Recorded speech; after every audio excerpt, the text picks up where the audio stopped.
I love beer. Mexicans love beer. For me to have 𝗙𝗢𝗥𝗏 to be sponsoring my event, like I never thought that was going to be possible. And having a premium beer served to our guests, I mean, what more can you ask for? It makes a big difference. Look at this beautiful goblet with my name. And I really want to thank our sponsors, 𝗙𝗢𝗥𝗏. They bring people together, and that's what I do with food. I bring people together. I love to see how food just connects people, and that's how I felt the connection with them.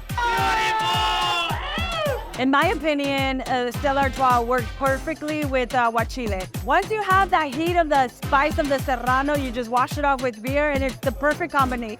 And it also goes with the tacos, with the guacamole and chips, the chile rellenos. And actually goes good with birria too. Beer and birria, it works.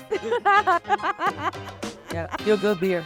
Estella beer, we always have it. Why? It's that flavor that gives the beer flavor, like the nice real beer. That's cold. You can't beat that. You can't. Honestly, you can't beat that.